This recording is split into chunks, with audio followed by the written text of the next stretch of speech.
Hey everybody, welcome to DocSports.com free pick video today with my good buddy Sean Salisbury. We're going to be talking about the Kansas City Royals, my beloved Royals, taking on the Cleveland Indians here. And of course, Sean coming to us from Phoenix today, moving around the country, Sean. Mhm.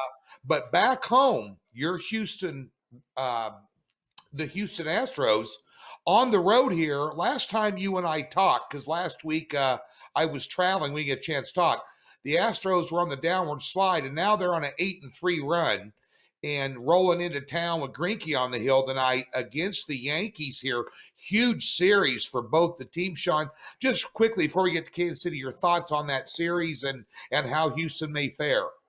Well, I think they're throwing the right guy on the mound tonight, considering Tony what. And I know I don't have to remind people of this, but we know what it's going to be like in Yankee Stadium, even though it's not going to be filled. We know why a lot of the fans are going to be there is because they still want their payback and their chunk of the rear end from the trash can thing that they didn't get a chance to empty that bucket last year. So that's been the talk all morning on our show about how the Astros will get treated. I think they're ready for it.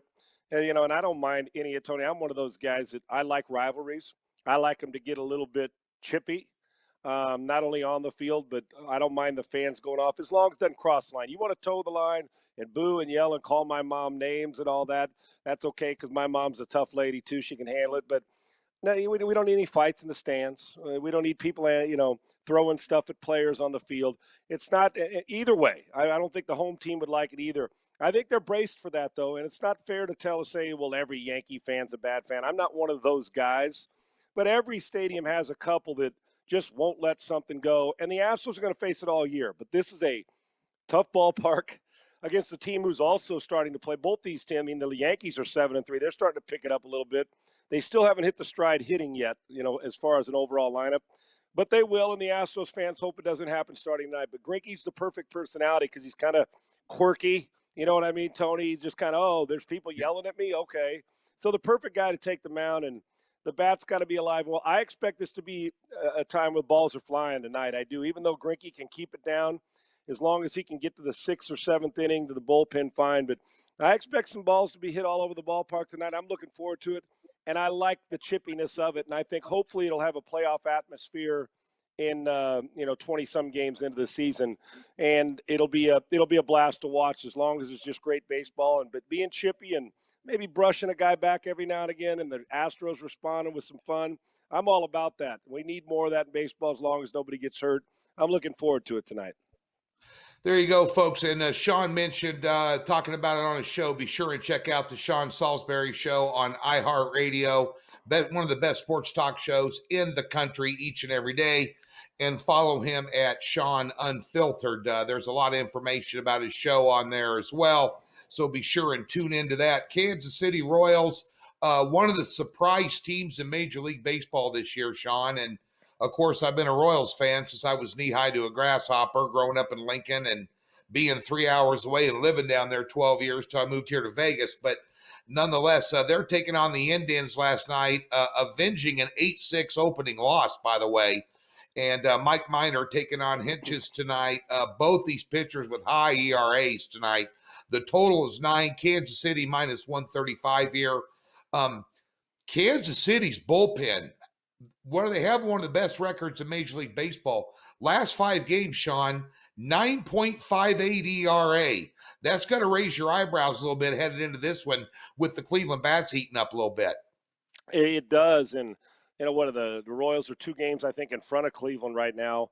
And I was going through on my show this morning too, Tony. The teams, how everybody has grades 25 games or so into the season, and you think about the Royals has to be an A because at nobody, maybe other than diehard Royals fans and maybe even diehard Royals fans with some sense, didn't expect them to be this good right now, Tony. They just didn't. Milwaukee's the same way. Oakland Athletics were a team bordering on that we're going to challenge. And nobody had the Red Sox doing what they're doing, right, Tony? I mean, and all 4 of those teams were like, Oakland maybe, but the other 3, no way. And here we are putting an A grade next to the Royals. Yes, bullpen's got to be better. You got to deal with Ramirez in a lineup. and Cleveland will always be competitive. Tito Francona is one of the best managers in baseball. Yep. This just should be that we already, only 2 games separate them. I'm actually looking forward to this because I'm anxious to see if both pitching staffs, and you mentioned it, the combination of the 2 starters, their ERA is damn near 10. And that doesn't bode well for teams that are scoring right now, and the bats are starting to heat up, as you said, for Cleveland. I don't know that the spread gets me. Cleveland always scares me, no matter where they're playing, because every time in the past when I think, well, now's the time to bet against Cleveland, they do something. So I'm looking at the number overall, the runs. I actually think, again, because the bullpen and the way that they're swinging the bat, I think we're looking at another high-scoring game, Tony. This is like, for me, a 7-5 type game. But it's imperative that in baseball now, these 2 starting pitchers, people can't continue to tax bullpens. You can't be 3 or 4 innings and get out, and where you're laboring, and then you continue to make bullpens. The ERAs are going to go up the more often you put those guys out on the mound.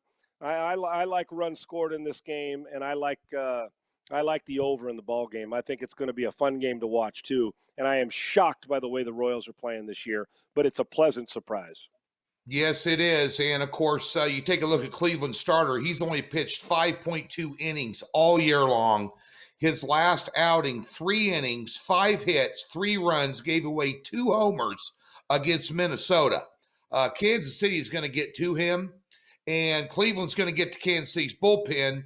And Mike Minor, by the way, Cleveland hits left-handers pretty good, and Minor's ERA is up around 5.26 right now. I agree 100%, folks. It is a consensus, the free play here, and it should be, in my opinion, Sean, what I call in my neck of the woods a no sweat rocking chair winner on the over 9 in this game tonight. There will be some runs scored. There will be some runs scored. Hey, be sure and get over to DocSports.com. Take advantage of the free $60. Link in the description below. Get yourself hooked up here this upcoming week. And be sure and check out Sean on iHeartRadio. Thumbs up and subscribe his show over there. If you're not tuned into Sean's show, you're not tuned into what's happening in the sports world with Sean's edge on his opinions as well, which is always worth the tune in, folks. Thanks for tuning in. Gotta have you on this week. Yeah, gotta have you on, man. Let's go. We will. We'll get on this week, and I'll enlighten some of the Sean Unfiltered fans this week. I'm looking forward to it, Sean. Tune into our NBA video today too, the big one between the Bucks and the Nets, part 2. We're going to be talking about that today as well, folks.